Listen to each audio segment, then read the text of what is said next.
High yielding animal के लिए तो कभी भी हम ये रिकमेंड नहीं करते कि आप ज्यादा मात्रा में भूसा या पुआल खिलाओ।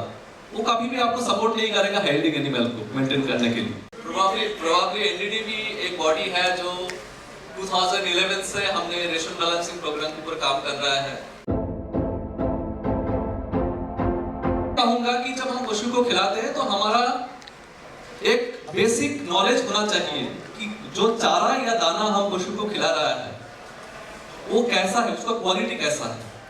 एक बेसिक नॉलेज नहीं होगा तो शायद हम अच्छे तरीके से पशु को नहीं खिला पाएंगे, उसका जो जेनेटिक पोटेंशियल है उसको हम निखार नहीं पाएंगे। जब हम अच्छे चारा या दाना का पहचान के बारे में बात करते हैं, ये जितना जरूरी है, जब पशु को हम खिलाने का बात करते हैं तो पशु का जो जरूरत है उसके बारे में भी थोड़ा सा नॉलेज हमें होना चाहिए।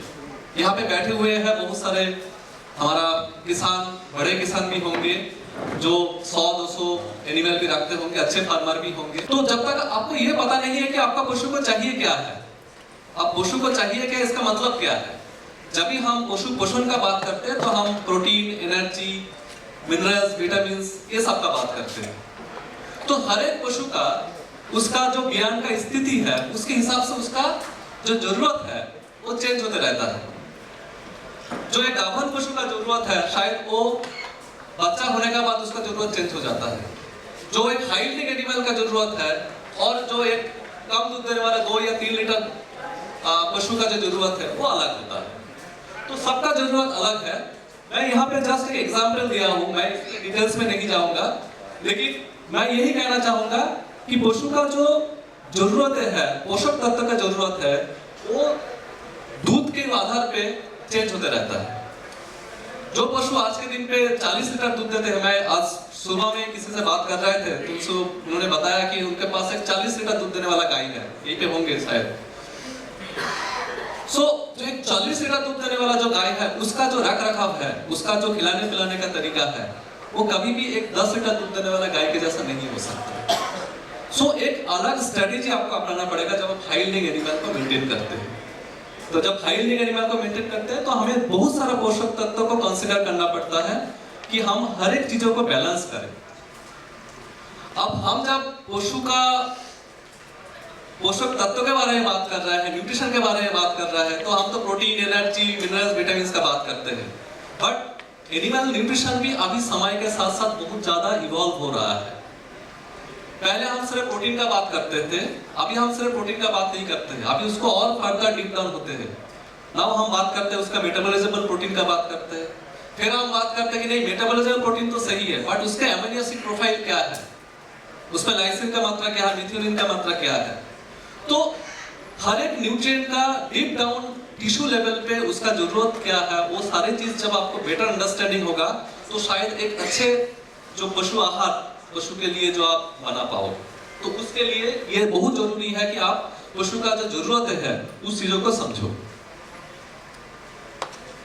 अब हम जब बात कर रहे थे कि पशु जो हमारा जो पशु है, शायद ये लोग आप लोग जो किसान भाई बैठे हुए यहाँ पे, कि हमारे यहाँ पे जो पशु है मोस्टली जो क्या होता है कि हम लोग क्रॉप रेसिड्यूज खिलाते हैं। क्रॉप रेसिड्यूज का मतलब क्या हो गया, जैसा सूखे चारे, पुआल हुआ, भूसा हुआ, इस तरह चीजें खिलाते हैं। तो ये जो पुआल है या भूसा है इसके अंदर बहुत ज्यादा मात्रा में पोषक तत्व नहीं होता है, ये बेसिकली एक फिलर मटेरियल है। हाई यील्डिंग एनिमल के लिए तो कभी भी हम ये रिकमेंड नहीं करते कि आप ज्यादा मात्रा में भूसा या पुआल खिलाओ, वो कभी भी आपको सपोर्ट नहीं करेगा हाई यील्डिंग एनिमल को मेंटेन करने के लिए।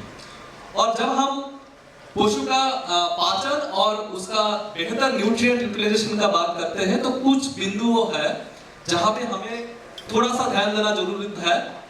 जैसा हम बात करते हैं कि न्यूट्रिएंट जो है उसको बैलेंस करना पड़ेगा, चाहे प्रोटीन हो, एनर्जी हो, मिनरल्स और विटामिन्स हो, वो तो आपको करना ही पड़ेगा।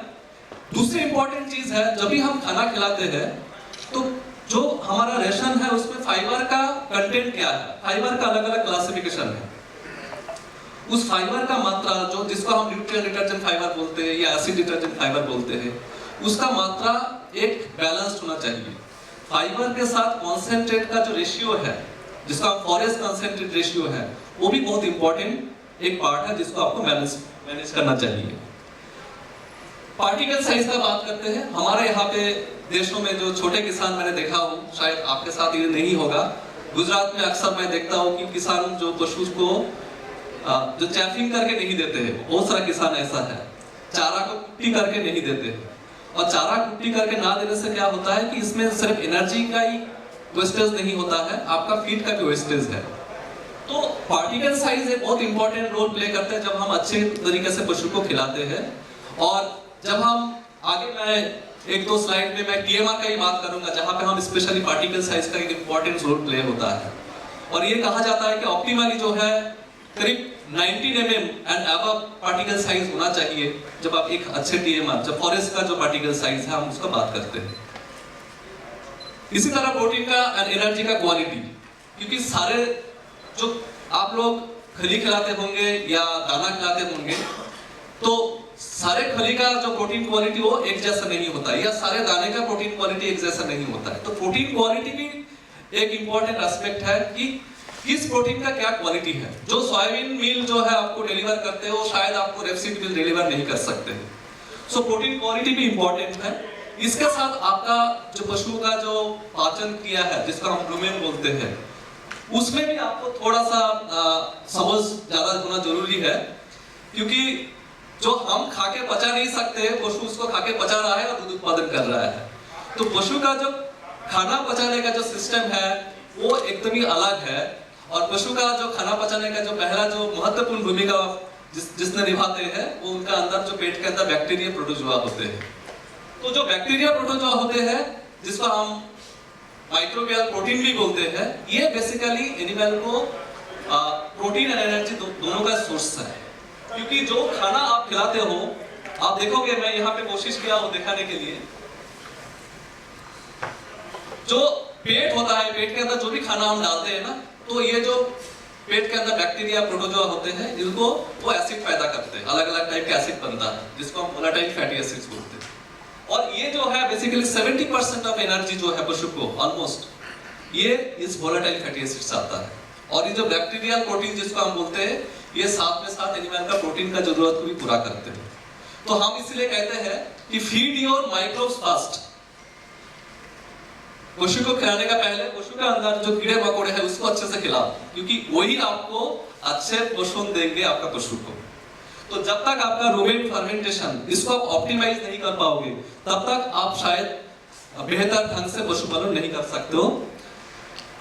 इसके साथ जो ये रूमेन माइक्रोब्स है, ये बहुत सारा विटामिन है, जैसे विटामिन बी, विटामिन के, इसको सिंथेसिस भी करते हैं। एंड इंपॉर्टेंट यही है कि ये जो रूमेन फर्मेंटेशन, जो रूमेन माइक्रोब्स है, ये फर्मेंटेशन को सपोर्ट करते हैं, रूमेन का पीएच को मेंटेन करते हैं, और इसीलिए ये बहुत इंपॉर्टेंट रोल प्ले करते हैं। मैं इंडियन कंटेक्स्ट में बात करूंगा। मैं ये दिखाने की कोशिश कर रहा था सुबह से कि राष्ट्रीय डेयरी विकास बोर्ड, हम छोटे अंश सीमांत किसान के साथ काम करते हैं, और हमारे यहाँ पे जो फीडिंग पैटर्न है आप ऑलमोस्ट देखेंगे, इस फीडिंग पैटर्न में मोस्टली जो है हम क्रॉप रेसिड्यूज देते हैं। 45 to 50% जो हमारा क्रॉप रेसिड्यू होता है फीडिंग में, और उसके साथ घास का जो जिसका हरा चारा बोलते हैं, उसका availability depending on seasonal availability. पूरा साल भर हम पशुओं को हरा चारा दे नहीं पाते हैं, और घर पे कुछ हुआ, दाना हुआ, या जो भी हमारा चोकर और चुन्नी होता है वो हम ऐड करते रहते हैं पशु। कैटल फीड का पेनिट्रेशन आज के दिन में ओनली 13 to 14% है, जो कि बहुत कम है। कैटल फीड इंडस्ट्री बहुत जल्दी ग्रो कर रहा है एवरी ईयर। बट इस सिस्टम से क्या हो रहा है कि जो हमारा जो पारंपरिक जो फीडिंग पैटर्न है, जो अनसाइंटिफिक है, इस कारण से क्या हो रहा है कि पशु का जो जेनेटिक पोटेंशियल है, जिसका दूध देने का जो क्षमता है, उसको हम अचीव नहीं कर पा रहा है। जैसा अभी शायद मेरा नेक्स्ट दो स्पीकर बात करेंगे, हम बात कर रहे हैं कि हम छोटे बच्चे को देखभाल नहीं कर पाते अच्छे से। तो एज एट फर्स्ट कमिंग जो नॉर्मल कंडीशन में 4 से 5 साल हो जाता है, उसको हम कैसे घटाएं एज एट फर्स्ट कमिंग को, एक बहुत बड़ा इंपॉर्टेंट मुद्दा है। तो कैसे हम बेहतर ढंग से छोटे बच्चे को खिलाएं, कैसे हम बेहतर ढंग से जो प्रेग्नेंट एनिमल को खिलाएं, कैसे हम बेहतर ढंग से जो ट्रांजिशन फेज है, ब्याने का पहले एंड जस्ट ब्याने का बाद, उसको कैसे मैनेज करें, इसके ऊपर डिपेंड करेगा कि आप पशुपालन से कैसे मुनाफा कमाओगे। मैंने थोड़ा सा कोशिश किया यहाँ पे कि साइंटिफिकली हम ये बोलते हैं कि 100 डेज कॉन्ट्रैक्ट, 100 डेज कॉन्ट्रैक्ट का मतलब यही हुआ है कि पशु का जीवन में उस ट्रांजिशन फेज में जो 100 डेज है, उस फेज को आप अच्छे से मैनेज कर लेते हो तो बाकी आगे फेज में आपका कोई दिक्कत नहीं आता है। क्या होता है कि शुरुआती जो फेज होता है उसमें पशु का दूध ज्यादा होता है, उसमें फिजियोलॉजिकल स्ट्रेस, हार्मोनल स्ट्रेस ज्यादा रहता है और उस टाइम पे पशु नेगेटिव एनर्जी बैलेंस पे जाते हैं। और मोस्टली हम क्या करते हैं कि जो शुरुआती जो 3 महीना है, इस 3 महीने में हम पशु को अच्छे से नहीं खिला पाते या समझ नहीं है उसको कैसे खिलाना है और इसी कारण से आगे जाके आपको बहुत सारा दिक्कत का सामना करना पड़ता है। पशु समय पे गर्मी में नहीं आती है और जो हम कहते हैं कि जो इंटरकमिंग पीरियड है, दोनों ब्याह के बीच में जो समय है वो हमारा गाय जो है, गाय में 12 से 13 महीने से ज्यादा नहीं होना चाहिए और ये आपको ज्यादा हो जाएगा तो फिर क्या होगा, आपका जो मुनाफा है वो उतना ही कम होते रहेंगे। तो शुरुआती जो 3 महीना है हम बोलते हैं, जिसको अर्ली लैक्टेशन फेज बोलते हैं, उस फेज में आप पशु को कितना बेहतर ढंग से खिला रहे हो इसके ऊपर डिपेंड करता है कि पशुपालन से आप कितना मुनाफा कमाओगे। सो वो इंपॉर्टेंट है।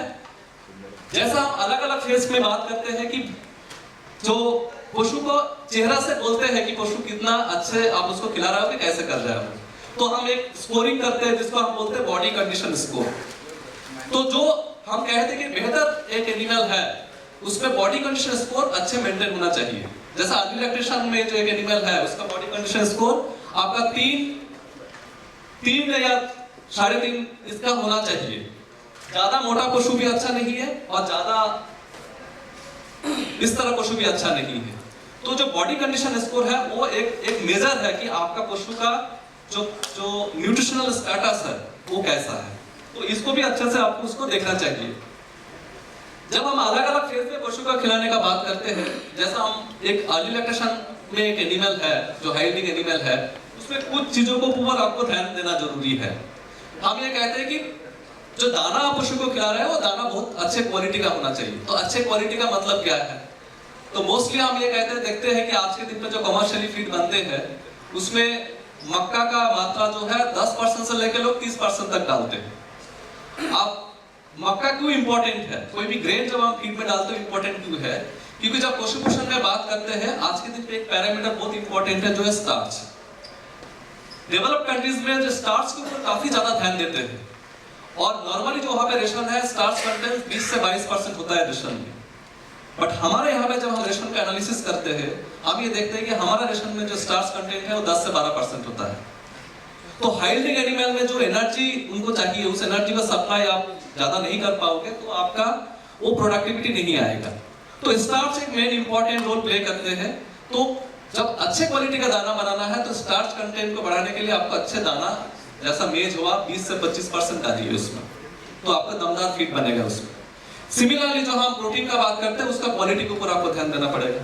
प्रोटीन का क्वालिटी क्या है, मिनरल मिक्सचर, अच्छे गुणवत्ता वाला फीड बनाना है तो हम कहते हैं कम से कम 2% मिनरल मिक्सचर डालिए।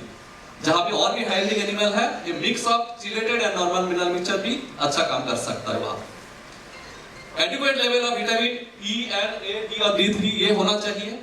हाइडिंग एनिमल में जो सब एक्यूट एसिडोसिस का प्रॉब्लम बहुत ज्यादा होता है, उसको के लिए आपको रेगुलरली आपका फीड में बफर जिसको हम खाने वाला सोडा भी बोलते हैं उसको भी ऐड करना जरूरी है। तो ये सारे चीजों को आपको ध्यान रखना पड़ेगा और सबसे इंपॉर्टेंट है कि अर्ली लैक्टेशन में आपको एनिमल को चैलेंज करना पड़ेगा। क्योंकि एनिमल को चैलेंज नहीं करेंगे तो आपका जो मैक्सिमम उसका जो पोटेंशियल है उसको निखार नहीं पाएंगे। सो वो भी एक इंपॉर्टेंट है कि कैसे आप एनिमल को चैलेंज कर रहे हो।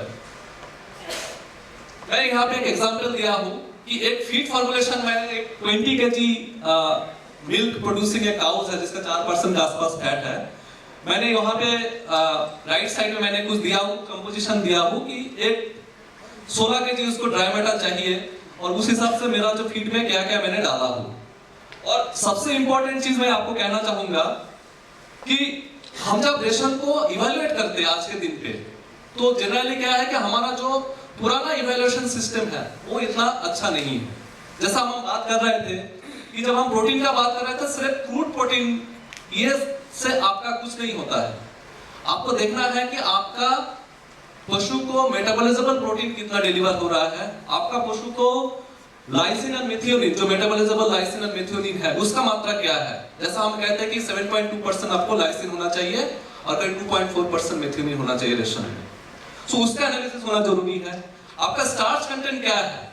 अब नीचे मैंने स्टार्च कंटेंट देखिए, ये जो रेशन मैंने बनाया है इसमें स्टार्च कंटेंट करीब 19% मैंने मेंटेन करने का कोशिश किया एक 20 लीटर काउ के लिए। So not only this, along with और भी अदर पैरामीटर्स है, जैसा हम फाइबर का बात करते हैं, एनडीएफ, क्योंकि हम यहाँ पे ज्यादा भूसा खिलाते हैं, तो जितना ज्यादा भूसा खिलाओगे डाइजेस्टिबिलिटी उतना कम होगा, वो इकोनॉमिकली सस्टेनेबल नहीं होगा। तो एनडीएफ को कम करने के लिए आपको अच्छे क्वालिटी का हरा चारा का भी प्रावधान होना जरूरी है। और एनडीएफ का मात्रा मैं यहाँ पे 40% के आसपास रखा हुआ अपना फीड में, जबकि डेवलप्ड कंट्रीज में जो एनडीएफ कंटेंट है वो 28 से 32% के आसपास होता है, जो कि 40 लीटर दूध देने वाला गाय है। सो चारा का क्वालिटी, चारा का स्क्रैप क्वालिटी नहीं, वो चारा का डाइजेस्टिबिलिटी क्या है, ये भी एक इंपॉर्टेंट पैरामीटर है। तो ये सारे चीज को जब आप एसेस नहीं करोगे, जब आप फीड फॉर्मुलेशन करेंगे, तब तक आपको बेहतर रिजल्ट नहीं मिलेगा। सिमिलरली मैं बात कर रहा था कि जैसा आपका प्रेग्नेंट एनिमल है, मोस्टली हम प्रेग्नेंट एनिमल को ज्यादा ध्यान नहीं रखते हैं क्योंकि उसमें तो दूध होता नहीं है। बट प्रेग्नेंट एनिमल को आप अच्छे से नहीं खिलाओगे तो इसमें से आपका दो तरीका के इंपैक्ट आएगा। एक तो उस मेल जो मादा है उसका दूध उतना नहीं होगा नेक्स्ट लैक्टेशन में। सेकेंडली क्या होगा, जो बच्चा है वो भी कमजोर पैदा होगा, उसका इम्यूनिटी लेवल कम होगा। सो प्रेग्नेंट एनिमल का फीडिंग बहुत इंपॉर्टेंट है। हमने एक प्रोग्राम डिजाइन किए हैं, यहाँ पे मेरा साथी भी है, doctor Bhandari is here, he is probably the pioneer of this program. जब हम ये प्रोग्राम शुरू किए थे, काफ रियरिंग प्रोग्राम, उनके साथ ही शुरू किए थे, इट वाज एक्सीलेंट रिजल्ट। आज के दिन पे इस प्रोग्राम को हम पूरा देश में अलग अलग फेज में काम कर रहे हैं अंडर ए गवर्नमेंट स्कीम, जिसके अंदर एक काफ रियरिंग प्रोग्राम हम डिजाइन किए हैं। मैं आपको दिखाऊंगा। इस प्रोग्राम के अंदर हम क्या करते हैं कि जो प्रेग्नेंट एनिमल है, इस प्रेग्नेंट एनिमल के लिए स्पेशल फीड हम डिजाइन करते हैं जिसको हम प्रेगनेंसी फीड बोलते हैं। और ये पशु का जो लास्ट 2 महीना है उसका हम लोग इसको खिलाते हैं। उसके बाद जब बच्चा पैदा होता है उसके लिए एक आफ्स्टार्टर up to 6 months and then growth meal. इस तरह करके एक प्रोग्राम हमने डिजाइन किए हैं और ये प्रोग्राम अभी हम लोग 7 स्टेट्स में इसको इंप्लीमेंट कर रहे हैं अंडर गवर्नमेंट स्कीम। और जैसा मैं अभी मॉर्निंग में ही बात कर रहा था कि डेयरी में सस्टेनेबिलिटी लाना है, इकोनॉमिक सस्टेनेबिलिटी लाना है, तो काफ रियरिंग इज वेरी इंपॉर्टेंट। जब हम रेशन बैलेंसिंग और बैलेंस्ड न्यूट्रिशन का बात करते हैं तो हमारा जो जर्नी है एनडीडीबी का, उसके बारे में मैं थोड़ा सा आपके साथ शेयर करूंगा। ये प्रोग्राम हमने, ये फ्लैगशिप प्रोग्राम है एनडीडीबी का, जो नेशनल डेयरी प्लान में हमने किए थे। इसमें हमने एक सॉफ्टवेयर डेवलप किए थे और इस सॉफ्टवेयर के थ्रू जो लोकल रिसोर्स पर्सन है उसके थ्रू हम लोग जो बैलेंस फीडिंग का कॉन्सेप्ट है ये हम डोर टू डोर फार्मर के पास पहुंचाने का कोशिश किए थे। इसमें करीब 28 लाख एनिमल हमने कवर किए थे करीब 30,000 विलेज में। एंड हमारा जो अनुभव है उस प्रोग्राम के दौरान, उसका आउटकम मैंने नीचे लिखा हूं, जिसमें हमें करीब 300 ml का औसत 300 ml दूध बढ़ा है और फार्मर का जो डेली प्रॉफिटेबिलिटी है वो करीब 26 रुपए तक बढ़ा जब हम सिर्फ बैलेंस रेशन उसको खिलाया। Not only this, balance ration खिलाने से जो हम कहते हैं कि एक ग्रीन हाउस गैस हमारा पशु पैदा करते हैं जिसको हम मीथेन बोलते हैं, इस मीथेन का जो पैदावार मतलब इसको हमने 13 से 15% तक घटा पाए हैं थ्रू बैलेंस फीडिंग।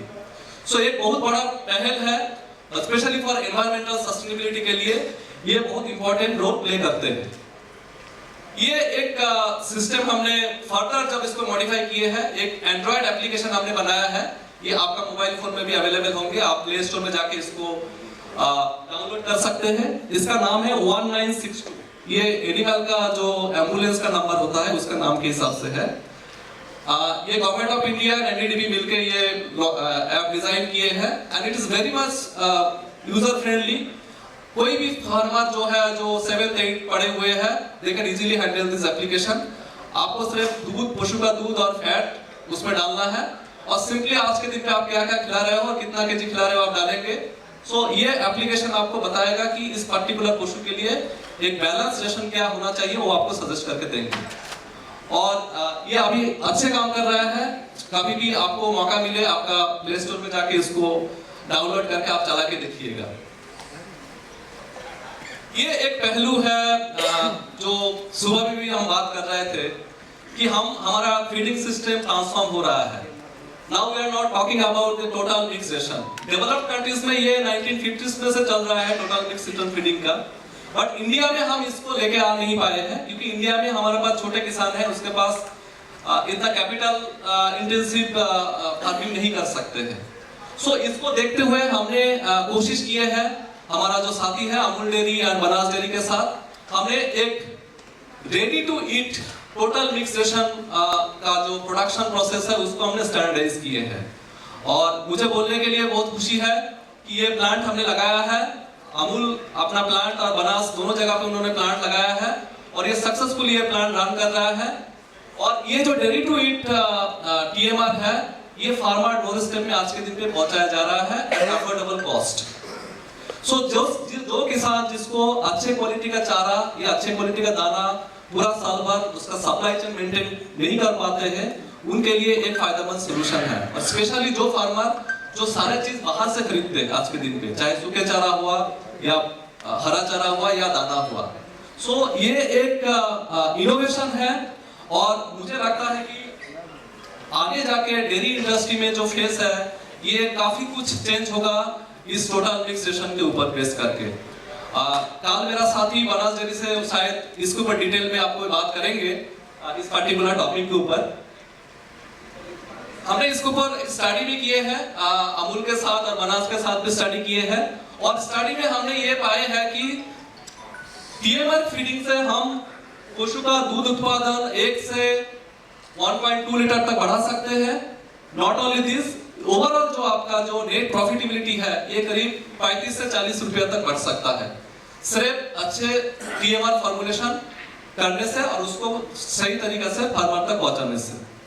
सो ये एक तरीका है और मुझे लगता है कि ये बहुत ही कॉस्ट इफेक्टिव है, ये कन्वीनियंस है किसान के लिए, क्योंकि कन्वीनियंस आज के दिन पे हमारा जो यूथ है वो छोड़ रहा है, किसान डेयरी फार्मिंग छोड़ रहा है क्योंकि उनको लगता है गोबर के साथ खेलना बहुत मुश्किल है। सो मुझे लगता है कि जो कन्वीनियंस आपको TMR दे सकते हैं और आगे जाके जो हमारा यूथ है इसके साथ और भी जुड़ेंगे डेयरी फार्मिंग के साथ। चारे के बारे में मैं बहुत ज्यादा बात नहीं करूंगा क्योंकि बेसिक मैं न्यूट्रिशन में बात कर रहा था। मैं सिर्फ एक ही चीज कहूंगा कि चारे का क्वालिटी और अच्छे चारे ये दोनों बहुत इंपॉर्टेंट रोल प्ले करते हैं, क्योंकि आप लोग डेयरी फार्मर हो, आप लोग खुद जानते हो कि हरे चारा जो है और गुणवत्ता वाला हरा चारा जब आप तक पशु को देते हो इसमें आपका जो कॉस्ट है मिल्क प्रोडक्शन वो काफी घट सकता है, क्योंकि हरा चारा जो होता है जो न्यूट्रिशन का सबसे सस्ता स्रोत होता है। और हमने भी स्टडीज में पाए हैं कि आप अच्छे क्वालिटी का हरा चारा पशु को खिलाते हो तो आपका जो मुनाफा जो है प्रति पशु जो है 30 से 35 रुपए बढ़ सकता है। साइलेज के बारे में यहाँ पे फिरोज साहब भी है, बैठे हुए हैं जो कॉन्टेक्ट से है, साइलेज के ऊपर काम कर रहा है काफी, और भी शायद साइलेज एंटरप्रेन्योर होंगे यहाँ पे। साइलेज एक चीज है जो आज से 10 साल पहले मैं पीछे चला जाऊं, साइलेज के बारे में बहुत सारा कम लोग जानते थे या कम लोग यूज करते थे, बट आज के दिन पे मुझे लगता है पिछले 5 या 10 साल में साइलेज के ऊपर बहुत ज्यादा काम हुआ है। और इंडिया में भी आज के दिन पे मुझे लगता है नॉट ओनली पंजाब और कर्नाटका, गुजरात से शुरू करके महाराष्ट्र से शुरू करके हर जगह पे अभी साइलेज लोग खिला रहा है और इसका फायदा लोग ले रहा है। सो साइलेज कोई नया चीज तो है नहीं, बट इसमें क्या है कि आपको कॉस्ट एंड कन्वीनियंस दोनों चीज को देखना पड़ेगा। कमर्शियल मेल साइलेज आपके लिए कन्वीनियंट है बट कॉस्ट ऐड करता है, ये भी एक फैक्टर है। तो किसान अपना साइलेज घर पे बनाए तो शायद वो ज्यादा कॉस्ट इफेक्टिव होगा। सो वो आपका कन्वीनियंट और आपके स्थिति के हिसाब से डिफरेंट देखना पड़ेगा कि आप कमर्शियल साइलेज यूज करना चाहते हो या अपना साइलेज घर पे खुद बनाना चाहते हो।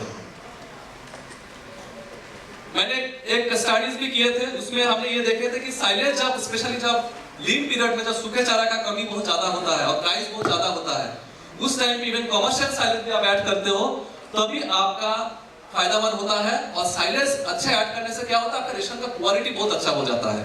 अब मैं यहाँ पे दिखाना चाहूंगा कि जब मैंने साइलेज ऐड नहीं किया था तो मेरा रेशन में जो स्टार्च कंटेंट था वो सिर्फ 11-12% ही था। मैंने जब साइलेज ऐड किया तो मेरा रेशन में जो स्टार्च कंटेंट है वो 20-22% हो गया है। सो इसीलिए लोग कहते हैं कि साइलेज प्रोडक्शन से साइलेज खिलाने से दूध क्यों बढ़ता है। So this is actually the reason. इसमें not only the NDA but starch and other parameter जो भी वो boost करता है एनिमल को. So ये एक पहलू है जो हमें देखना चाहिए और कॉन्विडेंट के हिसाब से इसको यूज करना चाहिए. मैं अब जस्ट 2-4 मिनट टाइम लूंगा. मुझे लगता है कि मेरा बाकी स्पीकर भी बैठे हुए हैं. जब हम न्यूट्रिशन का बात करते हैं, पशु का रिप्रोडक्शन के ऊपर इसका बहुत बड़ा रोल है. और तब इसलिए मैं कहूंगा क्योंकि जितना भी हमारा जो फर्टिलिटी रिलेटेड इश्यूज है उसमें 60% केस जो है सिर्फ हमारा न्यूट्रिशन रिलेटेड होता है. और जब आप न्यूट्रिशन को अच्छे तरीके से उसको देखते हो तो मैक्सिमम प्रॉब्लम आपका सॉल्व हो जाता है. और न्यूट्रिशन में भी जैसा हम एनर्जी, प्रोटीन और मिनरल्स और विटामिन्स का बात करते हैं, एनर्जी का एक बहुत इंपॉर्टेंट रोल है. क्योंकि एनर्जी मैक्सिमम न्यूट्रिशन प्रॉब्लम आता है. देखेंगे जो एनिमल आप अर्ली लैक्टेशन में उसको अच्छे से नहीं खिला रहा है, उसका ज्यादा बॉडी लॉस हो रहा है, नेगेटिव एनर्जी बैलेंस पे गया है, उसका फर्टिलिटी इशू ज्यादा है. और एनर्जी का रोल सबसे ज्यादा इसलिए है क्योंकि ये हार्मोनल रेगुलेशन में उसको बहुत बड़ा रोल है. मैं साइंटिफिकल अंदर में नहीं जाऊंगा कि वो इंसुलिन लाइक ग्रोथ फैक्टर कैसे रोल प्ले करते हैं रिप्रोडक्शन में, वो बात नहीं कहूंगा. But what I mean to say कि आपको एनर्जी का बैलेंस होना बहुत जरूरी है रेशन में. सिमिलरली प्रोटीन का भी इक्वल रोल है, but protein is a double edge sword. Protein कम होगा तभी प्रॉब्लम है, प्रोटीन बहुत ज्यादा एक्सेस करेंगे तभी प्रॉब्लम है. प्रोटीन ज्यादा आप खिलाएंगे, बहुत सारी जगह पे किसान के पास बहुत ज्यादा पैसा वाले किसान होते हैं, भर के कॉटन सीड के और ये सब खिलाते रहते हैं, पशु बहुत मोटा हो जाते हैं. और ज्यादा एक्सेस प्रोटीन से भी आपका रिप्रोडक्शन में इशू आता है. तो वो चीज को भी आपको ध्यान में रखना पड़ेगा. तो दोनों का बैलेंस होना बहुत ज्यादा जरूरी है कि प्रोटीन एंड एनर्जी का. हमने भी एक स्टडीज में कोल्हापुर से मेरा साथी बैठे हुए होंगे यहाँ पे, कोई एक स्टडीज किए थे. हमने एक फीड डिजाइन किए है, उसको फर्टिलिटी फीड नाम दिए है. और उसमें हमने देखा है कि जब हमने इस फीड को इंट्रोड्यूस किया है पशु में, तो हमारा जो कॉन्सेप्शन रेट है वो जो नॉर्मल कंडीशन से है उसमें करीब 1/3 ज्यादा हो गया है. 1.2 से 4.8 हमारा जो कॉन्सेप्शन रेट का रेशियो हो गया था. So it is important. यही प्रूव करता है कि न्यूट्रिशन का बहुत बड़ा रोल है आपका फर्टिलिटी का इशू को सॉल्व करने के लिए. सिमिलरली जैसा हमारा एनर्जी प्रोटीन का रोल है, सिमिलरली मेरा जो मिनरल्स और विटामिन्स का इक्वल रोल है. सो आप लोग सब लोग जानते ही होंगे कि जो मिनरल्स और विटामिन्स कितना इंपॉर्टेंट है. और सब लोग आज के दिन पे चिलेटेड मिनरल्स अलग अलग ब्रांड का या नॉर्मल मिनरल आप लोग ऐड करते हो जो अच्छे पशुपालन के लिए. बट इसका रोल इंपॉर्टेंट है सही टाइम पे सही क्वांटिटी. कितना कौन सा एनिमल को कितना क्वांटिटी देना है वो इंपॉर्टेंट रोल प्ले करते हैं. बहुत सारे लोग क्या होता है 20 ग्राम 30 ग्राम मिनरल मिक्सचर ऐड करके बोलते हैं मुझे तो फायदा नहीं हो रहा है. सो आपका एनिमल 40 लीटर दूध देने वाला है और आप 20-30 ग्राम मिनरल मिक्सचर खिलाने के बोलते हो कि मेरा एनिमल तो वंडरफुली काम करेंगे. ऐसा नहीं होगा. सो क्वांटिटी क्या होना चाहिए और उसी हिसाब से उसको आपको ऐड करना पड़ेगा. एक छोटा सा टॉपिक मैं यहाँ पे रखना चाहूंगा क्योंकि महाराष्ट्र का फार्मर है, हीट स्ट्रेस मैनेजमेंट के ऊपर. क्योंकि मुझे लगता है कि हमारा देश में हीट स्ट्रेस के लिए जो प्रोडक्टिविटी लॉस है वो बहुत बड़ा है. मैंने एक आंकड़ा से 2% जो total, just I will take 2 minutes, 2% of total milk production का लॉस इसलिए होता है. इसलिए हीट स्ट्रेस मेंटेन करना बहुत अच्छा जरूरी आज के दिन पे है. और इसके लिए जो फीडिंग मैनेजमेंट है आपको देखना पड़ेगा कि एनर्जी, क्वालिटी रफेज, साथ में आपको एनर्जी के लिए बाईपास फीड, फैट ऐड कर सकते हो. एनिमल को जो एसिडोसिस कम करना है उसके लिए आप सोडा बाइकार्ब या पोटेशियम कार्बोनेट आप यूज कर सकते हो उसमें रेशन में. फीड को आप कन्वीनियंट टाइम में अर्ली या मॉर्निंग में दीजिए. फीड को टीएमआर के हिसाब से दीजिए. अलग अलग फीड मत खिलाइए. टीएमआर करके दाना, चारा और कंसंट्रेट ये सारे जब एक साथ मिला के उसको खिलाना चाहिए. और सप्लीमेंट भी यूज कर सकते हैं. हमने भी एक पोषक बोल के सप्लीमेंट डिजाइन किए हैं जो कि आपको हीट मिटिगेशन में हेल्प करता है. This is my last point actually. Now we are talking about feed and then feed quality and safety. Because now we are more concerned about the feed quality and aflatoxin contamination. And aflatoxin is something which is coming from your feed. So aflatoxin level को maintain करना है, दूध में specially जो 0.5 ppb है उसको maintain करना है तो आपका फीड का क्वालिटी अच्छा होना चाहिए. और इसके लिए आपको बहुत सारे स्टडीज लेना पड़ेगा, स्पेशली स्क्रीनिंग करना. जब भी जहां पे भी आपका फीड मैन्युफैक्चरिंग हो रहा है ऑर्गेनाइज सेक्टर में, वहां पे फीड का रॉ मटेरियल को अच्छे से आप टेस्टिंग करिए, स्क्रीनिंग करिए, ताकि ओवरऑल आपका जो लोड है aflatoxin B1 content in feed वो कम हो और उसका कैरी ओवर मिल्क में कम हो जाए। तो अलग अलग स्ट्रेटजीज है, मैंने सारे स्ट्रेटजीज को गिनाऊंगा नहीं। टॉक्सिन बाइंडर भी लोग यूज करते हैं। यहाँ पे टॉक्सिन बाइंडर कोई कंपनी में देख रहा था जो टॉक्सिन बाइंडर आज के टाइम पे बना रहा है। देयर आर मेनी, हर एक का अलग अलग रोल है। मैं ये नहीं कहता हूँ कि काम नहीं करते हैं, बट उसका इंक्लूजन लेवल और उसका इफेक्टिवनेस कितना है वो एसेस करना बहुत ज्यादा जरूरी है। एनडीटीवी भी कोशिश कर रहा है इसके ऊपर खास कुछ बनाने के लिए। हो सकता है कुछ दिनों में हम कुछ सोल्यूशन लेके आपके पास आएंगे इस पर्टिकुलर एस्पेक्ट पे। मुझे खुशी है कि आप लोग मेरा बात इतना ध्यान से सुने हो, और ऑर्गेनाइजर को special thanks for giving me an opportunity to talk in front of you. Thank you very much.